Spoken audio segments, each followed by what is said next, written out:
धाकड़ खबर, बेखौफजुमा बेबाक अंदाज।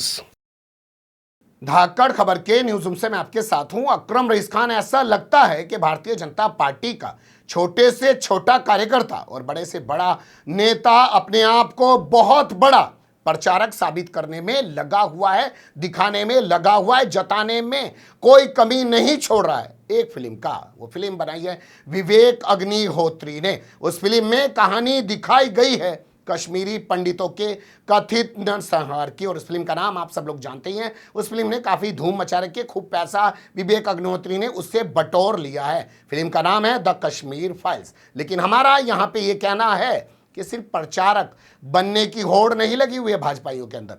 भाजपाइयों के अंदर प्रचार के मामले में एक दूसरे को पछाड़ने की भी होड़ लगी हुई है। जी हां, ध्यान से सुनिए, थोड़ा गौर से सुनिए, क्योंकि जो वीडियो मैं आपके सामने रखने जा रहा हूं वो है आनंदीबेन पटेल का। आनंदीबेन पटेल को आप जानते ही हैं, वर्तमान समय में वो उत्तर प्रदेश की राज्यपाल हैं। इससे पहले वो गुजरात की मुख्यमंत्री उस वक्त बनी थी जब नरेंद्र मोदी देश के प्रधानमंत्री बन गए थे। उन्होंने अपनी सीट पर आनंदीबेन पटेल को बिठा दिया था। उसके बाद जब वहाँ कंट्रोवर्सी हुई तो उनको वहाँ से हटा दिया, कभी उनको मध्य प्रदेश का राज्यपाल बनाया और अब उनको उत्तर प्रदेश का राज्यपाल बना रखा है। उन्होंने यूनिवर्सिटी में जाके कहा है कि युवाओं को ये फिल्म देखनी चाहिए, सीखना चाहिए कि कैसे हिंदुओं का, उन्होंने कश्मीरी पंडित शब्द भी इस्तेमाल नहीं किया, उन्होंने सीधे तौर पे कहा कि हिंदुओं के साथ क्या हुआ वो युवाओं को देखना चाहिए। यानी हर कोई एक होड़ सी में लगा हुआ है।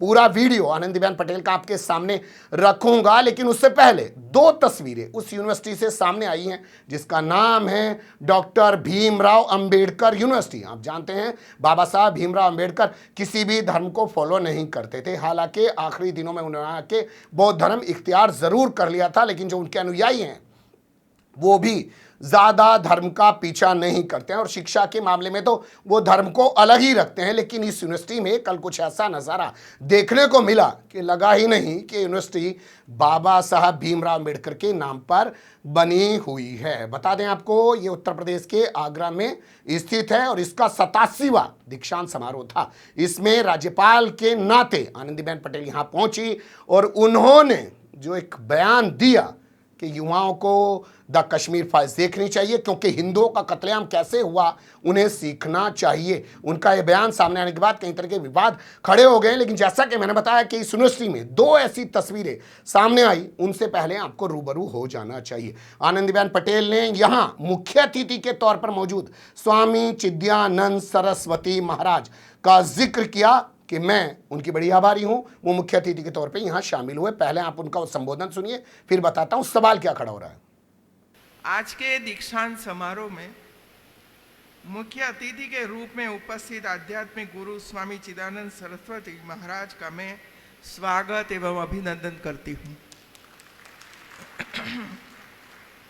आपने भारतीय संस्कृति के संरक्षण एवं संवर्धन के लिए मुनि की रेती ऋषिकेश, देहरादून, उत्तराखंड में परमार्थ निकेतन आश्रम की स्थापना की।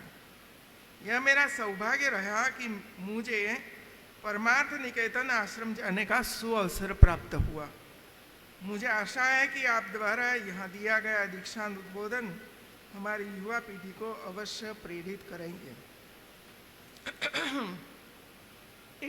एक दो महीने पहले मैं आश्रम में गई थी और आश्रम में जिस तरह जो प्रवृत्तियां चलती थी वो देखकर मुझे इतनी प्रसन्नता हुई कि एक आध्यात्मिक गुरु महाराज, सादा जीवन, लेकिन बच्चों को कैसे आगे बढ़ाना है इसके लिए काम करते।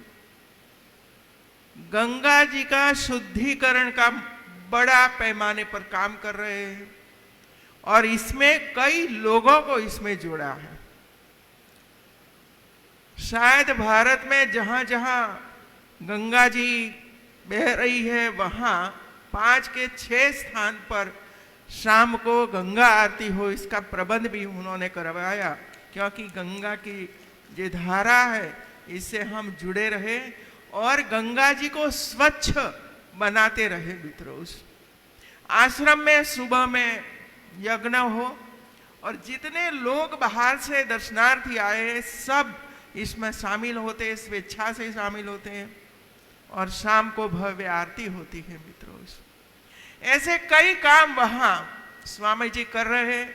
विश्व भर में भी उनका ऐसा ही आश्रम वगैरह वगैरह जाना, बच्चों को पढ़ाना, सीख देना, ये उनका काम है।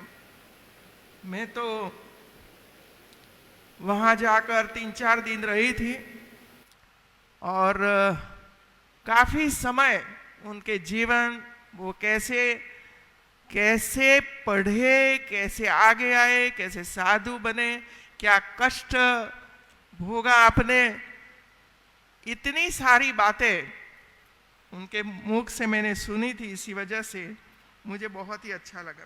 अब यहां सबसे पहले सवाल यह पैदा हो रहा है कि बाबा साहब भीमराव अम्बेडकर के नाम पे बनी हुई यूनिवर्सिटी में मुख्य अतिथि कौन है? एक साधु महाराज को मुख्य अतिथि बनाकर बैठा या गया है। सोचिएगा इस बारे में कभी। अब इसके बाद इन्होंने उत्तर प्रदेश और बिहार के लोगों को फर्जी डिग्री वाला बता दिया और कहा कि यहां की फर्जी डिग्रियों के आधार पर ये लोग गुजरात में जाकर नौकरियां करते थे और पकड़े जाते थे।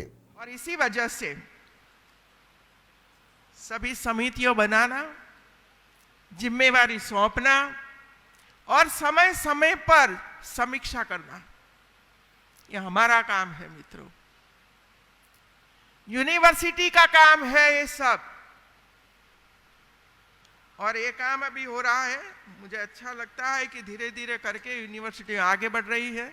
समय पे एग्जाम, समय पे रिजल्ट, कोई फर्जी डिग्री नहीं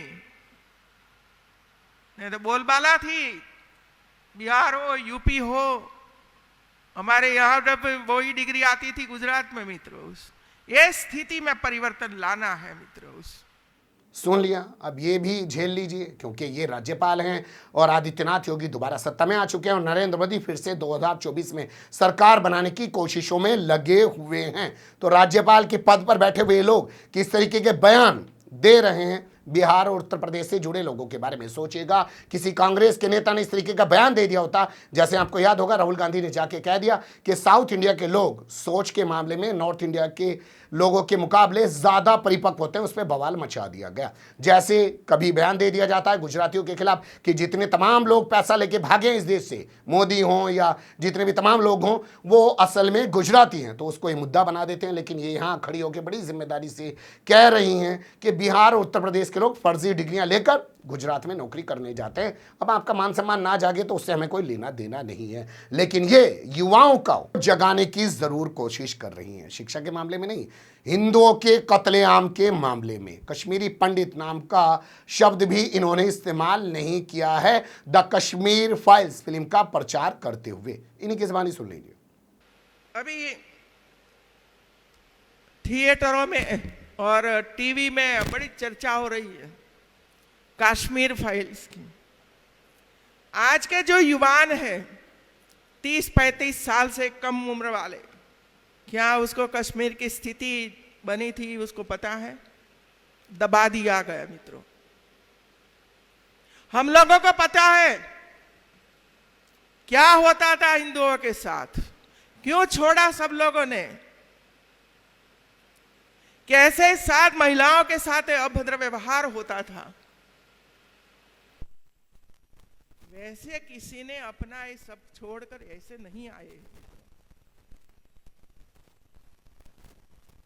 उसी समय मित्रों जब मैंने ये बात बताई तब उनको पता चला 1991 और 92 में ये पूरा हाई लेवल पर था और आतंकवादियों ने उसी समय भारत को, उसी समय के नेताओं को एक चैलेंज दी थी कि आप में हिम्मत है तो श्रीनगर के लाल चौक में आइए और अपना ध्वज फहराइए, हिम्मत हो तो आ जाइए। हिम्मत किसी की नहीं चली मित्रों, लेकिन अटल बिहारी वाजपेयी जी ने जवाब दिया कि हम नेक्स्ट 26वीं जनवरी को हम कश्मीर के श्रीनगर के लाल चौक में आएंगे और हमारा प्यारा ध्वज को फहराएंगे। आपको जो करना है वो कर लेना। आपकी गोलियां हम हमारी छाती पर झेलेंगे, लेकिन कश्मीर को बचाएंगे और आपको वहां से हटाएंगे। ये ताकत उसी समय बताई थी। और मुझे आज आपको कहना है मित्रों, कन्याकुमारी से एकता यात्रा की शुरुआत की थी और 43 दिवस पूरे भारत में एकता यात्रा घूमती, परिस्थिति का वर्णन करते करते लाल चौक में पहुंचे थे मित्रों। और उसी समय डॉक्टर जोशी जी राष्ट्रीय अध्यक्ष थे और एकता यात्रा के नेतृत्व लिया था। और आज के प्रधानमंत्री नरेंद्र भाई मोदी ये रथ के सारथी थे मित्रों, रथ के सारथी थे।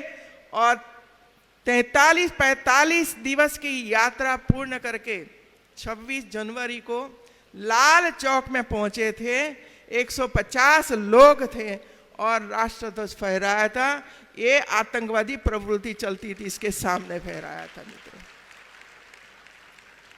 किसको पता है क्या क्या बीच बीच में स्थिति बनी थी? ये साक्षी हूं मित्रों, क्योंकि 150 लोग भारत भर में से गए थे। इसमें गुजरात में से मैं गई थी महिला के रूप में, और लाल चौक में हम लोगों ने इकट्ठा होकर राष्ट्रध्वज फरकाया था मित्रों। ये ताकत है हमारे युवाओं में, उसके सामने लड़ने की ताकत है मित्रों। और इसी वजह से मैंने कहा कि ये हमारे युवा ही कर सकते हैं। सुन लिया आपने किस तरीके से ये युवाओं से आह्वान कर रही हैं। इस वीडियो में आपको एक कमी नजर आ सकती है। ये वीडियो हमने फेसबुक से लिया है, लिपसिंग मैच नहीं हो रही है। जब आप आनंदीबेन पटेल को भाषण देते हुए सुन रहे हैं, तब आप तस्वीरें देख रहे होंगे कि लोग प्रोग्राम से जा रहे हैं। ये प्रॉब्लम इंटरनेट की है, हमारी प्रॉब्लम नहीं है। हमारा अपना वहाँ पर कैमरा नहीं था, हमने इनके फेसबुक से, इस यूनिवर्सिटी के फेसबुक से इस वीडियो को डाउनलोड किया है और ये क्लिप्स निकाल कर आपके सामने रखी हैं। अच्छी बुरी जो भी खबर आपको लगी हो, कमेंट्स के रूप में आप लोग अपनी राय दे सकते हैं, खबर को लाइक कर सकते हैं, चैनल को सब्सक्राइब कर सकते हैं और ज़्यादा से ज़्यादा हमारी खबरों को शेयर कर सकते हैं। फिर ऐसे ही किसी सुलगते हुए या उलझते मुद्दे लेकर मैं आपके सामने होऊंगा हाजिर। फिलहाल अभी मुझे दें इजाज़त।